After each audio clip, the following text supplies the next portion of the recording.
Hi everyone, my name is Alexander Zalivako, and I'm the founder of From A to Z law firm.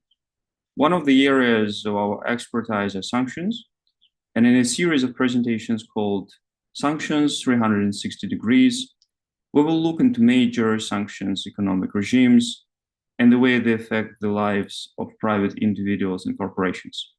Thank you very much for watching. In today's presentation, we will discuss sanctions which are relevant for trade with Iran.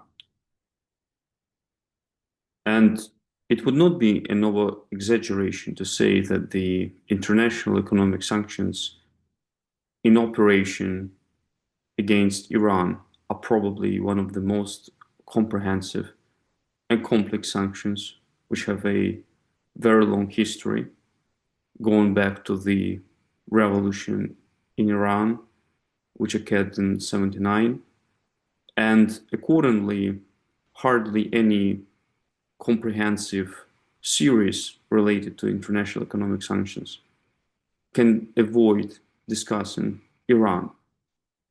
At the same time, for the same reason, it's almost impossible to give even a cursory overview of these sanctions in a single reasonable time presentation. And by no means this presentation would act as a comprehensive description of the sanction problem. Nevertheless, what we will try to do is that we discuss, as we do with other jurisdictions, Iran at a glance in the context of the sanctions imposed against the country, which would hopefully give a good solid basis to reflect on those sanctions programs which are in place.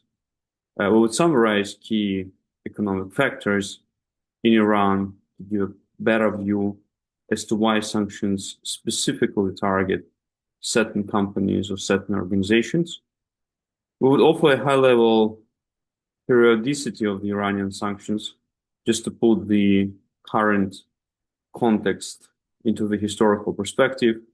And we would finalize by discussing key sanctions regime, the EU, UK, and most importantly, the US, which is certainly by far a more extensive regime currently in place.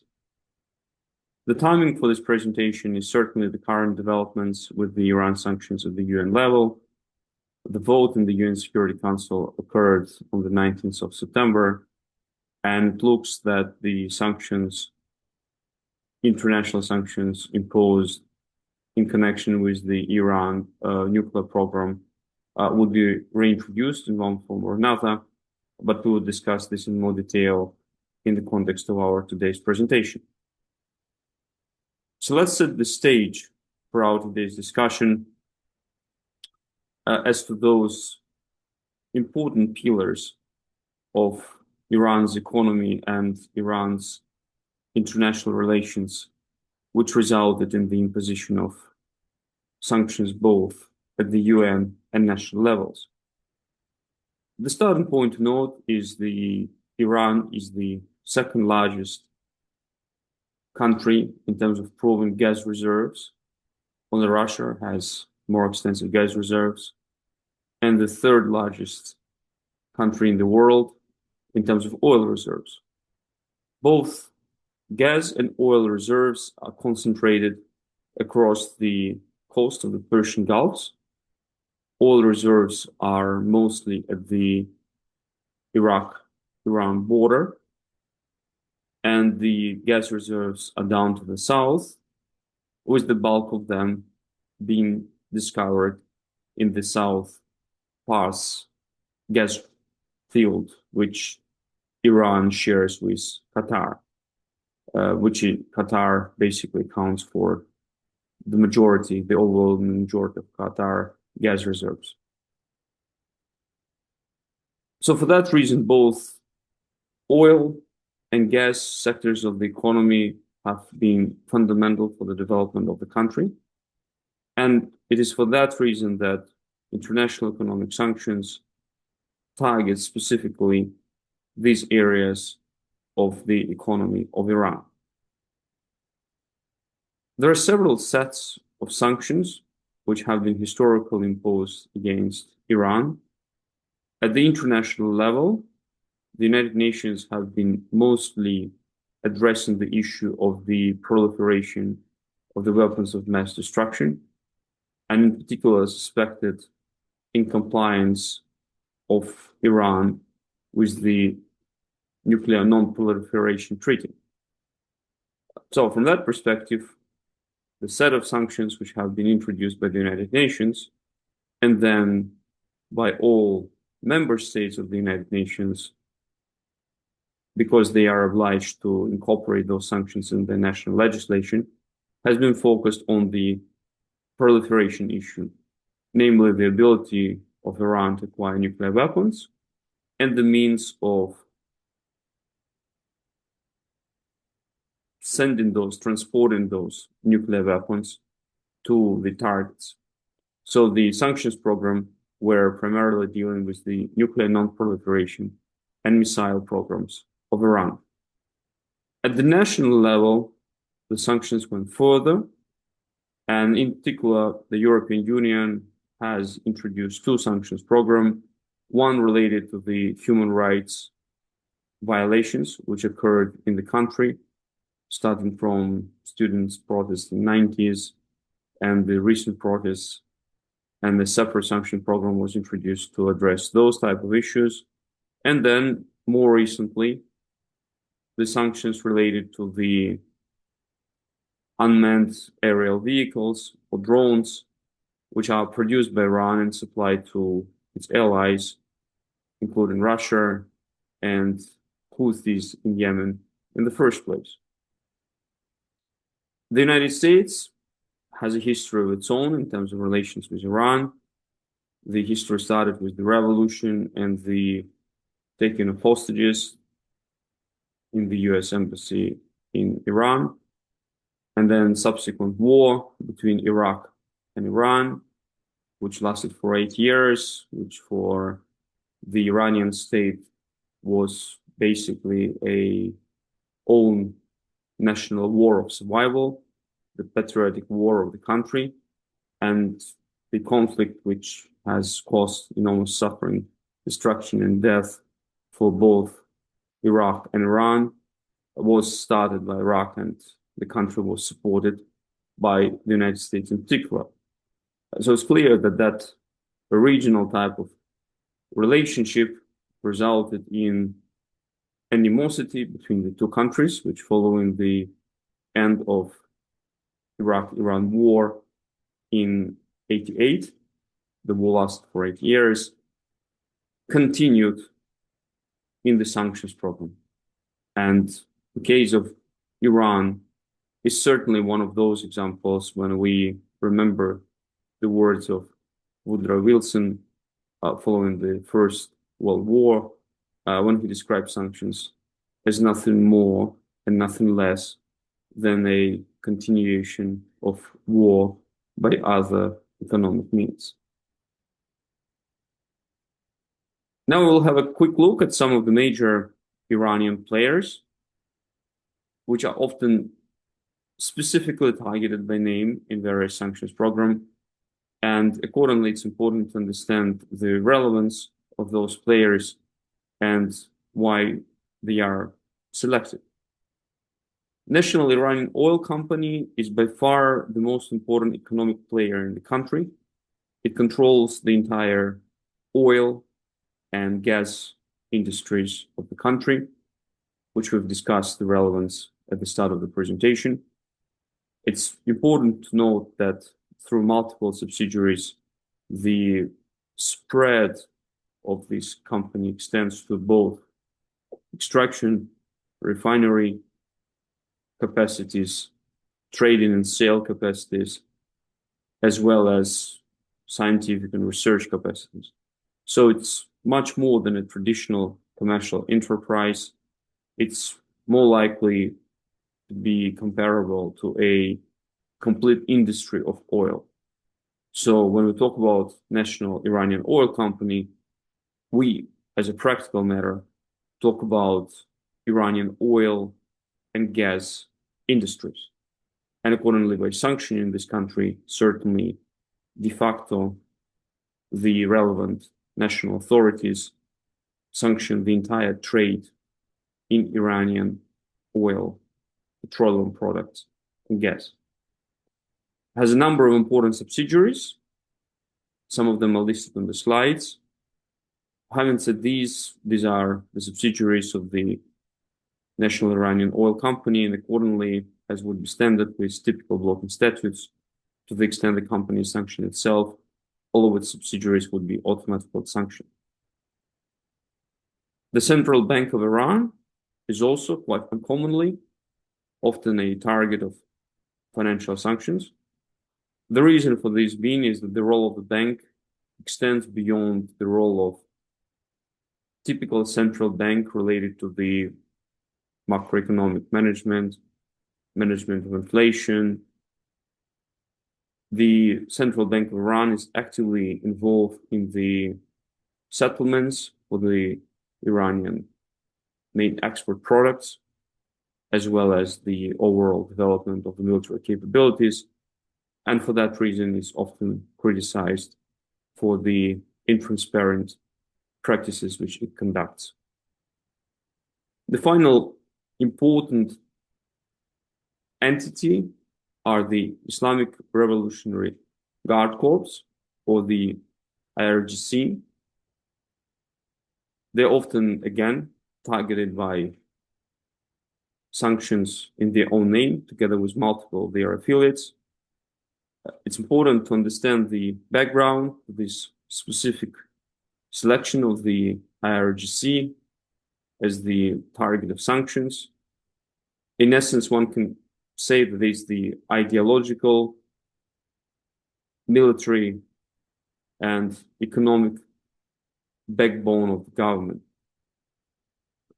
Originally, the IRGC was established as a uproot movement supporting the Islamic Revolution in 1979 as an opposition to the official army of Iran.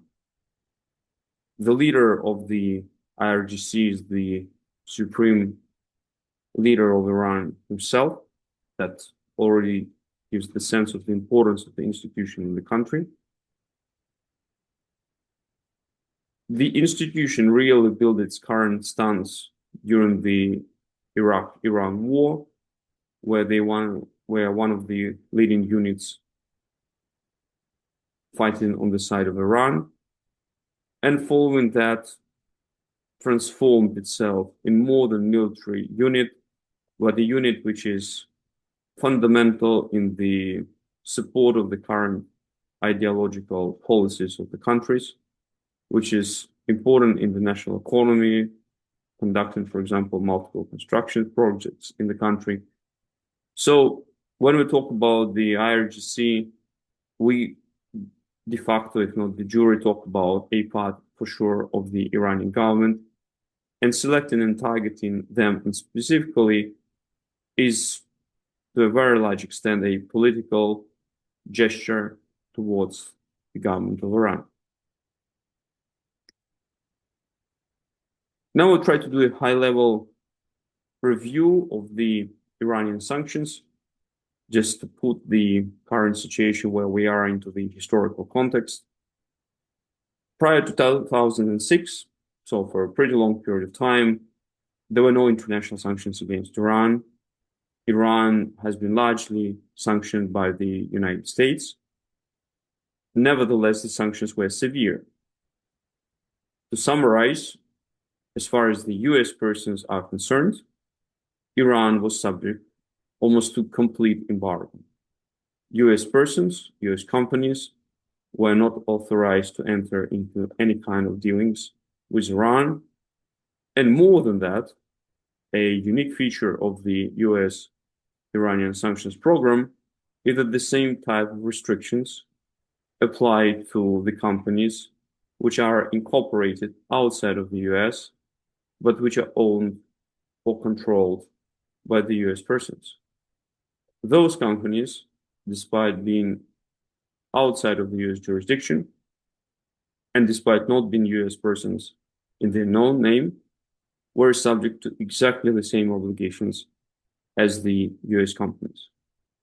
Another important feature of the US sanctions program is that it had a very substantial element of secondary sanctions, meaning the sanctions which purport to regulate trade between Iran and third-party jurisdictions, for example, the European Union, even in the circumstances when that trade and that type of transactions have no connection with the US whatsoever in terms of technologies or goods which are traded, US dollar being used as the currency of trade, US persons being involved.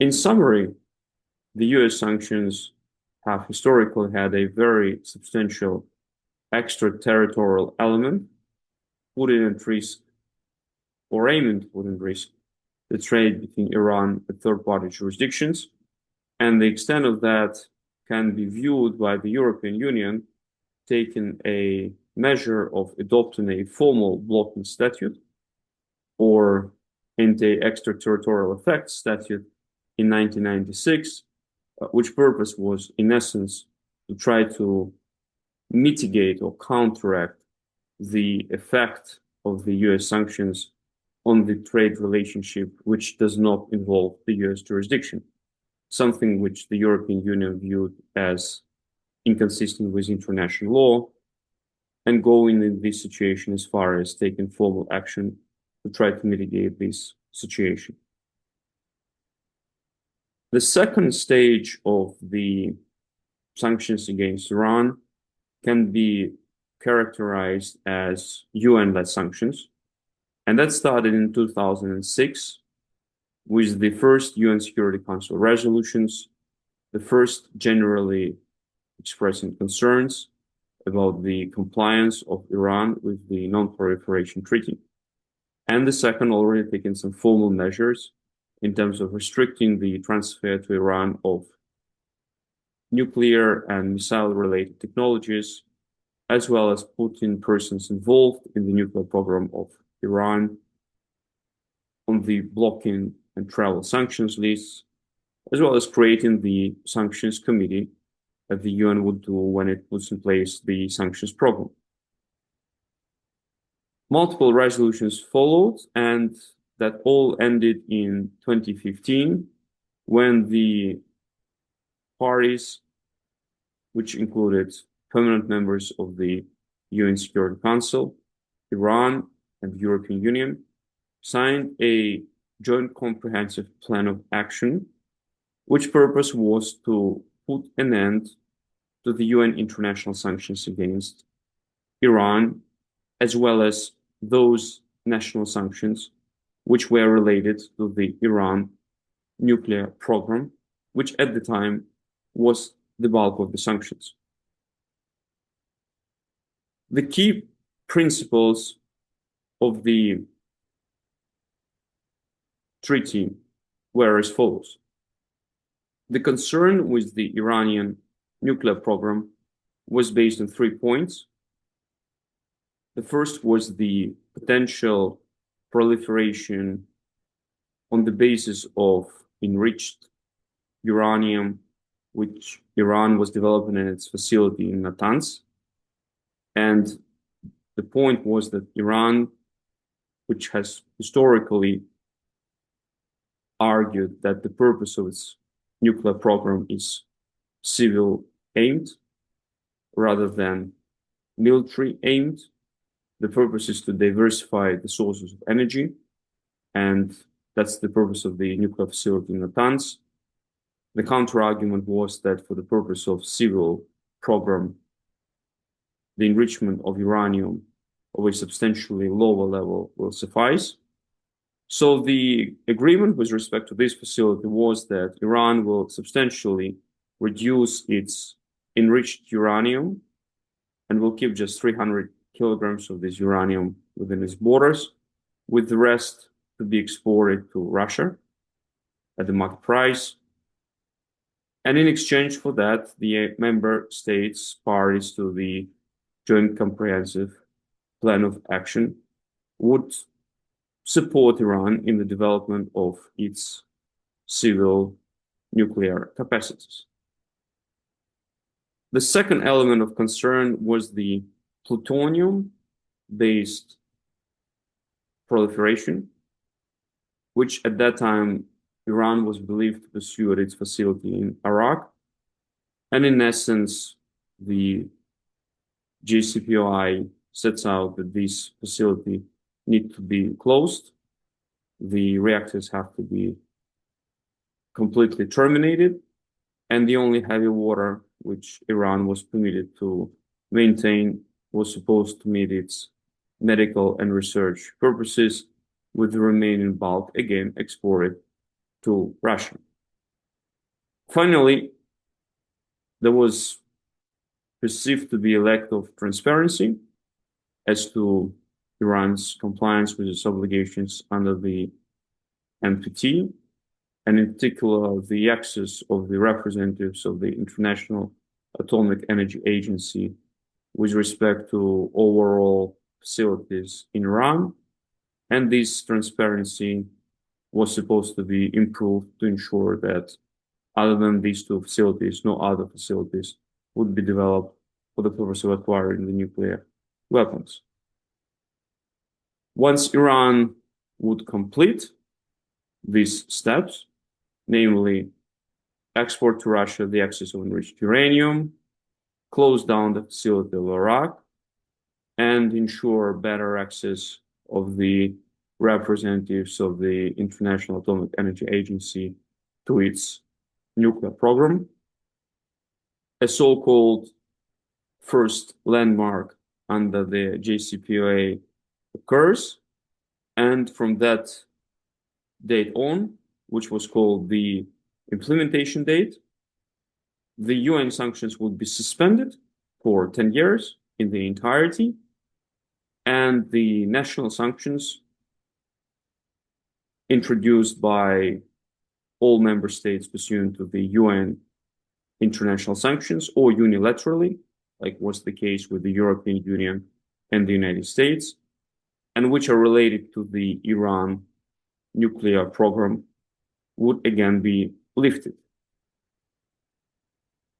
The IAEA certified that Iran complied with its obligations, and accordingly, the relevant resolution was passed by the UN Security Council, which is Resolution 2231, which suspended for 10 years all sanctions introduced by the UN Security Council against Iran, and that was swiftly followed by the relevant actions at the European Union level, which amended the relevant regulations, introducing sanctions against Iran, as well as the US. Noteworthy, though, given the complexity of the US-Iran relationship, since very beginning, US committed to a very limited lifting of sanctions. Those sanctions which US committed to lift it mainly related to the trade between Iran and third-party jurisdictions. So in essence, US committed that it would not go after third countries starting trade with Iran. The trade between US and Iran itself, in essence, was not affected by the agreement, except for certain people were delisted from the US blocking sanctions lists. And trade in very limited items like carpets or pistachio products was supposed to restart. Nevertheless, given the complexity of the issue, that was certainly perceived to be a major breakthrough, and accordingly, the period from 2015 up until 2018 can be fairly put into a third period of the international sanctions against Iran. Nevertheless, with the arrival of President Trump, the US policy against Iran has been substantially revisited. The US, despite the compliance of Iran with its obligations as of 2018, decided to withdraw from the JCPOA. And this withdrawal followed by the reinstatement of all those sanctions which were lifted against Iran. It's important to note that that was not triggered by any alleged non-compliance, and it's also important to note that once those steps occurred, Iran engaged in consultations with other members, parties to the JCPOA, primarily the European nations, as Russia and China have never had any national sanctions against Iran except for those introduced pursuant to the UN resolutions, whereas the EU maintained its own more extensive sanctions program. So it started consultations with the EU, and the purpose of those consultations was to see if the European Union would be willing to take the steps which would ensure that despite the unilateral withdrawal of the United States from the agreement, Iran would enjoy the dividends of the treaty and of terminating its nuclear program, and namely would be able to sell its main items of export, petrol, gas, to the European Union. Unfortunately, no specific solution was offered at the time. As a result of the reintroduction of the US secondary sanctions, major companies were not willing to take the risks of continuing to do business with Iran in the absence of any efficient guarantees from their national governments, and that de facto resulted that the treaty became ineffective, which triggered Iran's own seizure of compliance with the terms of the treaty.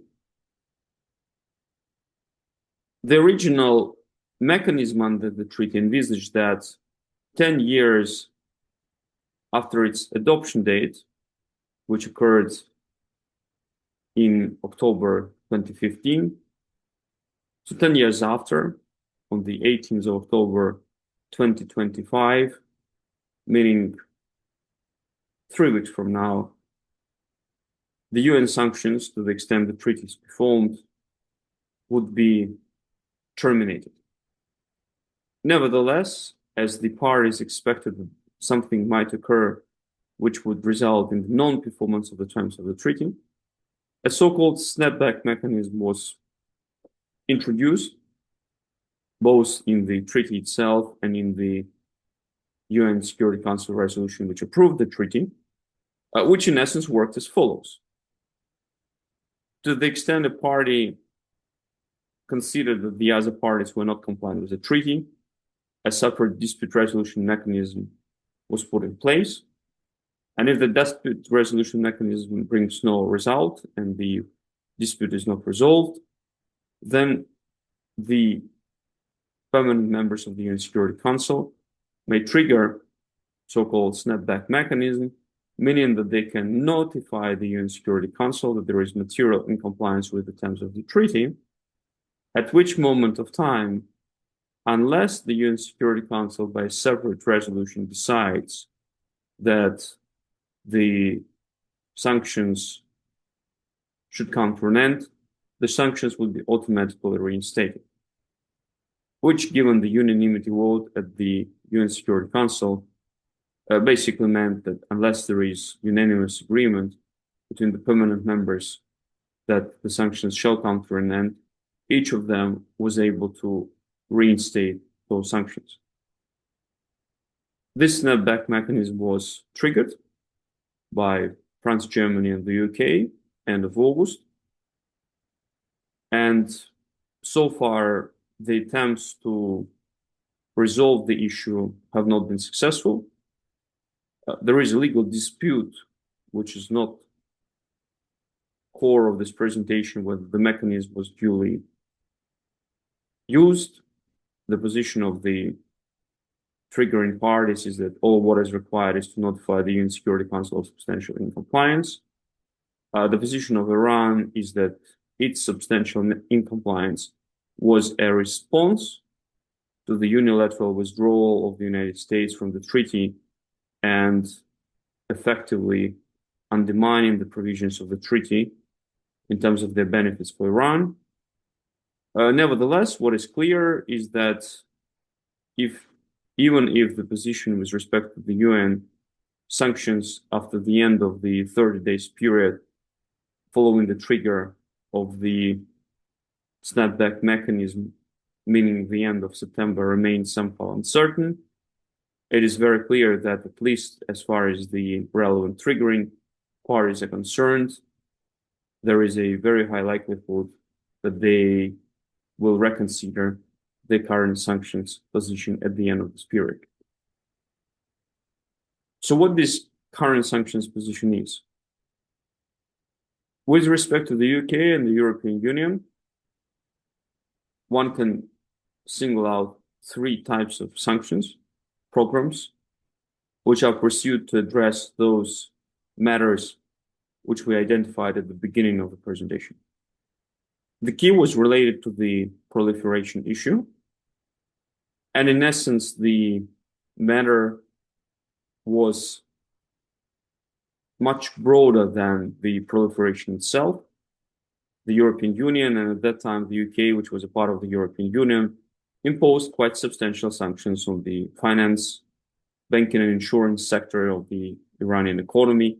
Many banks were subject to blocking sanctions on the energy sector in terms of trade of oil and gas, trade in metals. And all those sanctions have been duly lifted following the implementation date.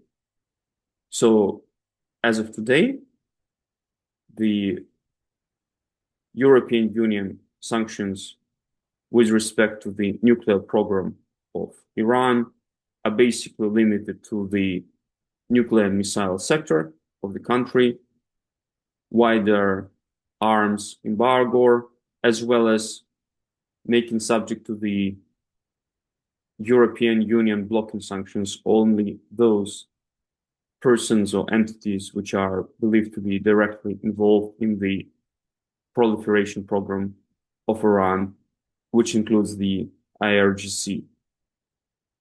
So that's a very limited type of sanctions applying to very limited sectors and very limited economies. But as we discussed, given the position of the European nations that the snapback mechanism has been validly used and should automatically lead to the reinstatement of the UN sanction, one certainly would expect that regardless of the eventual treatment of that at the UN level, at least at the national level, there is a substantial likelihood that the original, much broader sanctions may come back in place in one form or another. In addition to this major sanctions program, two other sanctions programs exist in the European Union and the UK, and they relate to the situation related to human rights abuses which occurred in Iran, as well as Iran unmanned aerial vehicles program and the use of this program to support neighboring countries, primarily Russia and Houthis in Yemen. These are again very limited sanctions whereby the entities or persons directly involved in those two areas are subject primarily to asset freeze, travel bans measures in the European Union and the UK, as well as the prohibition to supply to Iran technology or goods which may be used, for example, to control civil society or to produce drones for their further export. Conversely, in essence, following their withdrawal from the JCPOA, the US reintroduced their pre-2015 sanctions against Iran in full. And here one should talk about primary and secondary sanctions, because very often we neglect the point while discussing the US sanctions that, as a practical matter, we talk about their secondary sanctions against Iran, meaning the sanctions which purport to regulate the relationship between Iran and third countries, not the US. And the reason for that is that US themselves have practically no relationship with Iran, which would be consistent with their sanctions program. The primary sanctions of the US, meaning those sanctions which apply to the US persons, including the US citizen, permanent aliens, companies, or otherwise may bring the relevant transactions within the US jurisdiction, for example, by use of the US currency, can be classified as almost complete embargo, where except for, in essence, humanitarian type of relationship, meaning relationship related to trade in food, medicine, is prohibited. Importantly, the element of the US sanctions program, which we discussed at the very beginning, meaning that primary sanctions unconventionally extend to the non-US companies owned or controlled by US persons, remains in place. So what we're talking now in a bit more detail are the US sanctions, which are relevant for the trade between Iran and third countries, i.e. so-called secondary sanctions. And this is this part of sanctions which were lifted in part as a result of the JCPOA and were reinstated following the US withdrawal from the treaty. In essence, this reinstatement was made pursuant to the US Executive Order 13486, whereby the secondary sanctions were reintroduced, and more specifically, they put at risk of US blocking sanctions, for example, any dealings of third country persons with Iran, which may involve one of those elements which are set out on the slide, namely National Iranian Oil Company, to put in other words, any matters related to the Iran oil, petroleum products, or gas sector, the Central Bank of Iran, which would largely relate to most of the transactions related into the national currency of Iran, Iranian specially designated nationals by the United States, as well as shipping, shipbuilding sectors of the economy, operation of ports, or automated sectors. This reinstatement of the secondary sanctions was followed by additional orders in the course of 2019 and 2020, whereby, in essence, the same type of sanctions were extended to third-party nationals and companies dealing with other major sectors of the Iranian economy, namely iron and steel, aluminium, copper, as well as construction, mining, manufacturing, textiles.